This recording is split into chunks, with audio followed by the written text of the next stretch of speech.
mesure pas la sagesse d'un homme en or, titre ni gloire, mais dans sa capacité fondamentale à consacrer du temps et de l'énergie aux domaines et aux affaires qu'il juge fondamentaux.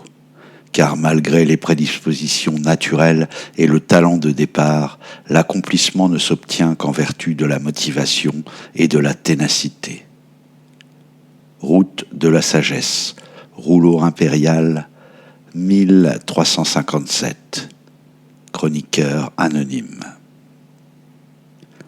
La concubine réagit la première, en se levant d'un bond de la couche moelleuse sur laquelle elle se prélassait. À moitié dévêtue, elle traversa la chambre de Nadar pour se rendre à la fenêtre devant laquelle montait un épais rideau de fumée âcre. « Mon Dieu, c'est horrible, Nadar. Viens voir. Le port tout entier s'est embrasé. » Le fils héritier du maître de Siddhartha déposa sur sa table de nuit en acajou le calice en or qu'il venait de porter à ses lèvres pour se rafraîchir d'une rasade de Macalio. D'un pas hésitant, il avança jusqu'aux côtés de la concubine qui tremblait de tout son corps. En contrebas du manoir ducal, les immenses digues du port de la cité étaient noyées sous une fumée noire qui s'élevait en formant de gigantesques champignons bouillonnants. La plupart des entrepôts en bois étaient engloutis par des flammes impressionnantes qui faisaient craquer les poutrelles et écrouler les toits. Les tuiles en ardoise, portées à des températures insoutenables, finissaient par exploser, emportant avec elles des bouts de charpente colossaux qui venaient s'écraser au sol. Les manœuvres et les marins couraient dans tous les sens en hurlant, certains se transformant en torches humaines qui finissaient inlassablement par se coucher sur le sol avant de cesser de gigoter une fois complètement calcinés. Plusieurs navires qui stationnaient avaient également succombé à l'incendie, prenant par surprise des équipages qui s'escrimaient à tenter de stopper le feu en déversant des seaux d'eau prélevés contre les bastingages enflammés. Depuis la fenêtre de Nadar, le spectacle ressemblait au sacrifice d'une fourmilière, et les yeux du fils héritier cherchèrent un court instant où pouvait bien se trouver la reine. Il finit par poser son regard sur un capitaine du trirème qui s'époumonnait à hurler des ordres et des contre-ordres à ses hommes d'équipage. Ses indications se perdaient dans les tourbillons de fumée ou étaient arrêtées net par un mur de flammes qui surgissait du sol. Le navire, la Talozza, un grand bâtiment de commerce, avait débarqué la veille au soir, chargé d'une pleine cargaison de bois précieux, subtilement entassés dans les cales et débordant jusque sur le pont. Le capitaine était conscient de l'enjeu commercial de la cargaison et de la proie que représentait cet amas de bois sec. Nadar inspectait les manœuvres sur le pont du navire tout en essayant de comprendre ce qui avait provoqué le drame. Les départs de feu étaient rares, surtout pour provoquer un désastre aussi manifeste. Juché sur une pile de planches, un matelot courageux continuait de chasser les flammes qui léchaient l'énorme tas de bois. Nadar salua son courage en plissant les yeux, avant d'écarter sa concubine d'un geste de bras. « Habille-toi et file. Le temps n'est plus aux galipettes, lança-t-il à la jeune femme dévêtue qui protégeait sa poitrine avec son avant-bras. Comme elle se retournait pour s'exécuter, le fils héritier suivit des yeux la cambrure nue de la concubine, dont les longs cheveux bouclés tombaient jusqu'au bas des reins. Il finit par se ruer à côté de son lit pour se saisir d'une corne et commença de sonner l'alerte, avant de réaliser que les cornes de la capitainerie du port avaient déjà commencé leur concert lugubre. Malheureusement, celui-ci demeurait englouti sous le vacarme qui régnait parmi les quais. Dans son souvenir, jamais un tel incendie ne s'était produit.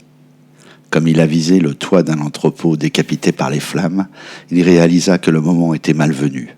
La plupart des bâtiments venaient juste d'être livrés et on y avait entassé toutes les provisions pour l'hiver à venir. Dans son esprit, le terrible incendie se mua en un danger encore plus prégnant.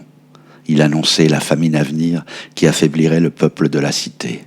Celle-ci ne tarda pas à son tour à déclencher un soulèvement populaire qui ne manquerait pas de prendre pour cible son père, le maître de la cité, ainsi que toute la famille ducale. Nadar se décida à agir et sortit précipitamment de sa chambre pour aller rejoindre son père et sa sœur cadette qui devaient se trouver dans les salons de l'étage inférieur. Comme il courait en toute hâte dans les couloirs du manoir, il put mesurer le degré de panique qui semblait avoir gagné tout le personnel de maison.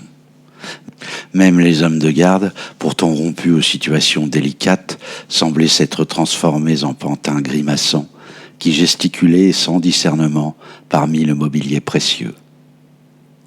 Poussant la porte du grand salon, il découvrit sa jeune sœur, levée dans les bras du maître de la cité qui tentait de la rassurer.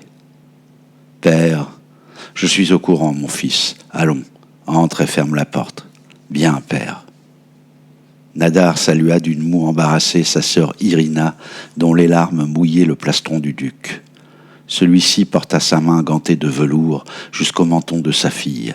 Il lui fit redresser la tête dans sa direction. « Allons, Irina, c'est mieux ainsi. Une belle jeune femme comme toi n'a pas sa place dans la cité en ces temps difficiles. Les sœurs veilleront bien sur toi, et puis tu nous retrouveras à la fin de l'hiver, quand tout cela ne sera plus qu'un mauvais souvenir. » « Mais père, sanglota la jeune femme, il suffit, Irina. Ma décision est prise. Tu partiras dès ce soir.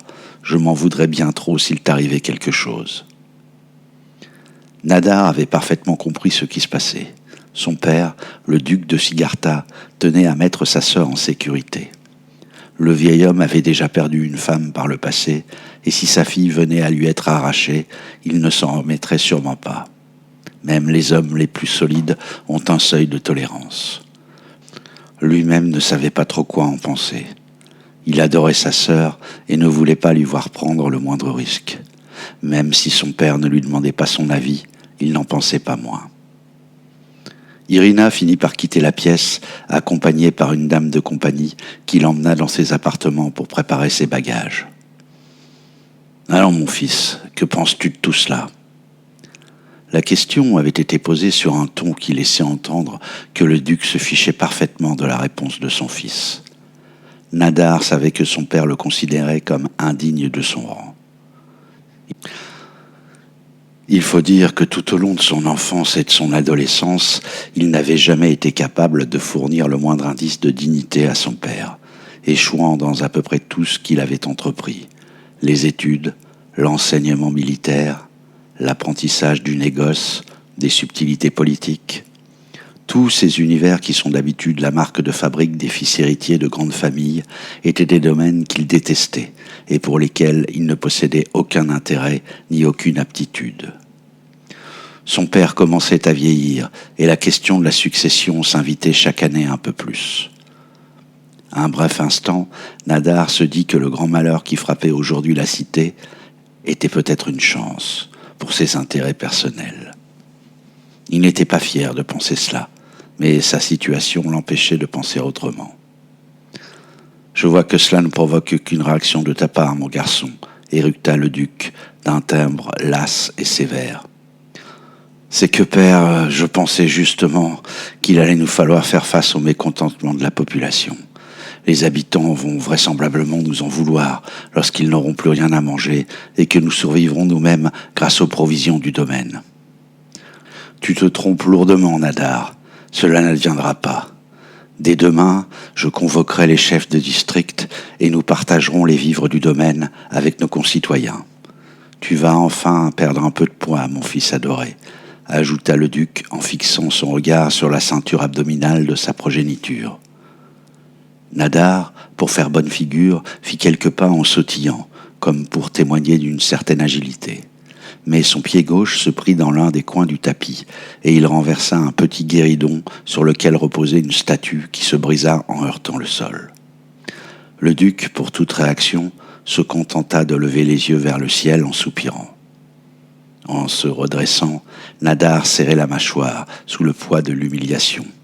Décidément, le sort s'acharnait contre lui, et chaque fois qu'il se mettait sur le chemin de son père, il en ressortait affaibli, sans même avoir l'opportunité de lutter réellement. Cette fois-ci, Nadar se fit la promesse que les choses ne pouvaient plus durer ainsi. Il lui faudrait prendre une bonne fois pour toutes les choses en main et tenter de changer sa vie. Il ne supportait plus les sous-entendus mielleux de son père, qui piétinait sans vergogne son égo de jeune coq endurci. Mais le duc est un homme avisé, et il sut lire dans la noirceur du regard de son fils une menace nouvelle, un péril contre lequel il devrait prendre des dispositions. Comme son fils allait quitter le salon, il ajouta avant qu'il ne franchisse la porte. « Tu as raison, je suis trop dur avec toi, Nadar. Aussi vais-je te confier une mission d'importance. Ce sera pour toi l'occasion de me prouver ce que tu vaux vraiment. En fin d'après-midi, nous recevons les officiers du port pour recevoir leur rapport sur l'incendie et ses causes. Je t'en dirai plus dans la soirée. »